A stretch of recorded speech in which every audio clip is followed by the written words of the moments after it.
What's going on, everyone? I'm Daniel Rodriguez, and welcome to my non-spoiler review for the latest remake to hit theaters of 2016. It stars Denzel Washington, Chris Pratt, Vincent D'Onofrio, Ethan Hawke, and many more talented actors and actresses. The Magnificent Seven.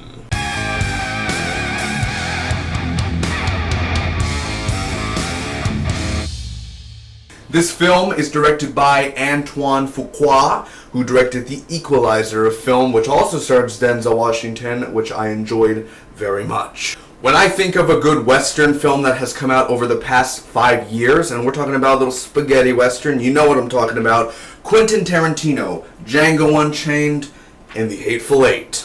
Now, The Magnificent Seven has a pretty basic story.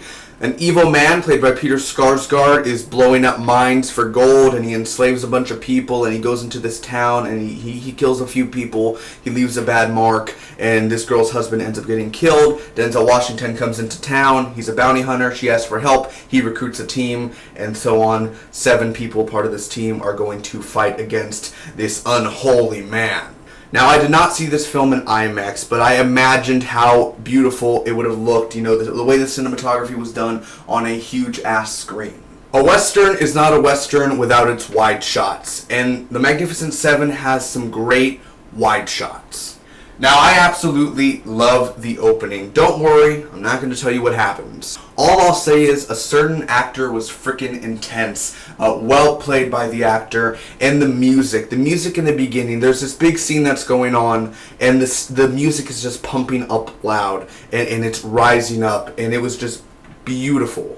Now, over the past years, I have not been a huge Ethan Hawke fan. I've kind of disowned Ethan Hawke. I'm like, that guy, Ethan Hawke, he's talentless. He has no talent. Then I saw Boyhood, and I was like, okay, Ethan Hawke, you did okay. You did okay. All right, you did great. You did great. And now, Ethan Hawke in this film is just one of my favorite characters. I absolutely love the way he talks. Almost every line that he says, it's so inspiring, something that you would read like on the back of a fortune cookie or something. I love it when they're riding their horses. He's like, I sense we are bonding. Dealing with the action, the practical and CGI effects are very well done. And I noticed that there was a lot of practical effects going on within this film, which me likey. Obviously, this is a Western film. Now, we don't get Western films every week. We really don't. It's very rare every now and then to actually get a really good Western film. The last one was The Hateful Eight back in December. So we've had almost a full year without a really, really awesome Western film. And in here, it just has the full-on feeling. And even as a kid, when I was a kid, I used to play as a cowboy. I used to get the little cowboy guns from H-E-B and Walmart and, you know, play cowboy and play sheriff. And I used to do all that, play the bandit, you know, as a kid.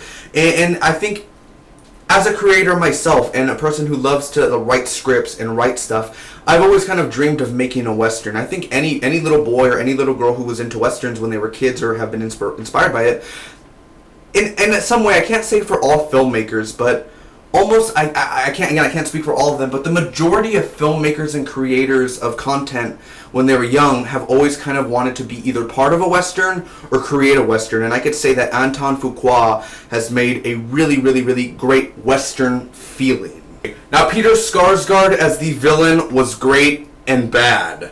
I love his portrayal of the villain. I love, you know, his shaky voice. Kill him out now. Go take them out now. We're going to have to, you hear this rumbling over here and the dirt going, we're going to have to blow them up. Let's take them all out now. Like that whole voice of Peter Skarsgård. I like his shaky voice and his beard and his look. I like that. But he's barely in the film for like 6 minutes. Literally. Also, his character is poorly written.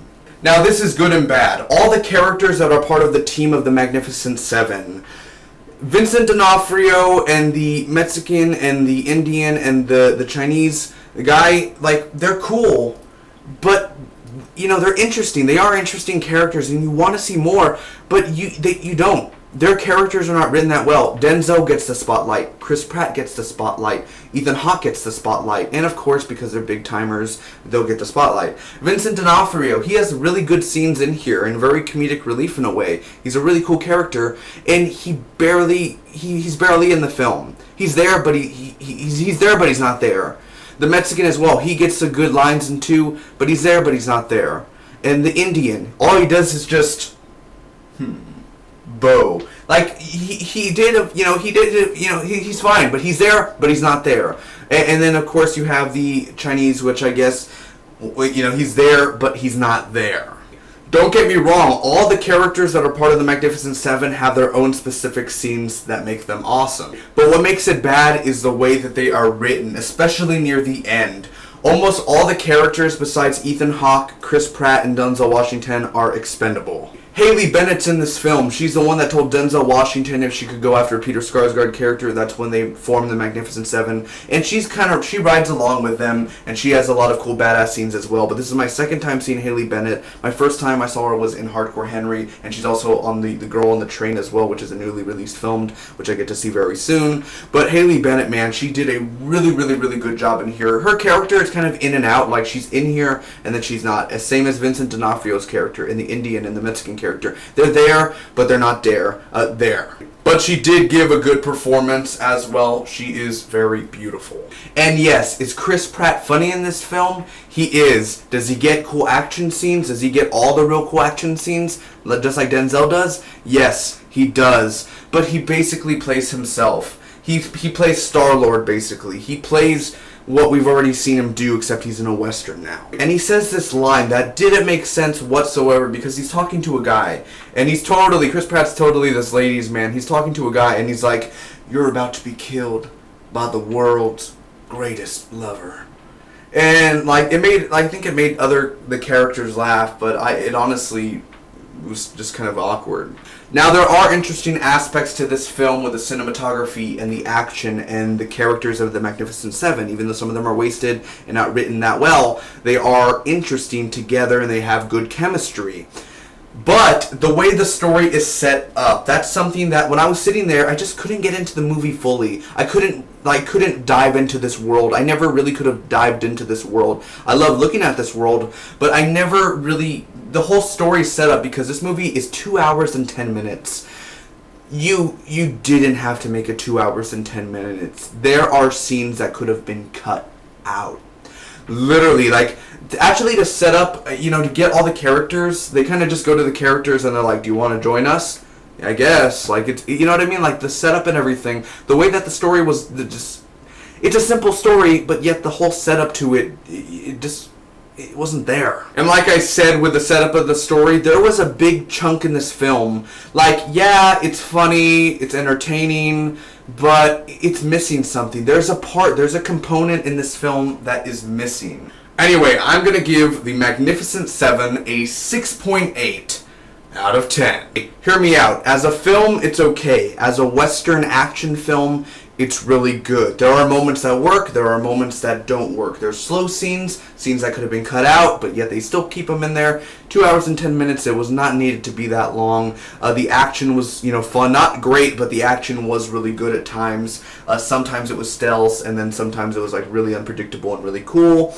So, would I recommend you guys checking this out in theaters? If you've already seen the trailer, then you've basically already seen the movie, except all you have to see is the action scene, which the ending action scene is 20 minutes long. If any of you are really into Westerns, or if you like The Equalizer and you like Anton Fuqua's style, if you like any of the actors that are in the film, any of the actors, Haley Bennett, Denzel, Chris, Vincent, Ethan Hawke, any of them, then I will recommend you guys to check this out in theaters, but go to the earliest price, the cheapest price you can. A matinee, an early matinee, an early bird, pay $5, whatever, the cheapest thing to get in, and that'll definitely be worth it. Thanks for watching, everyone. If you enjoyed, make sure to smack the like button. You can comment down below to me what you guys thought about the review. Have you seen The Hateful Eight? Will you see it? Will you not? You can share this review with your friends and hit that subscribe button for more awesome movie reviews. Coming up, Deepwater Horizon, Storks, The Girl on the Train, a bunch more, man. Get ready. Movie reviews every single week. Check out the channel for more content. Till next time, bye-bye.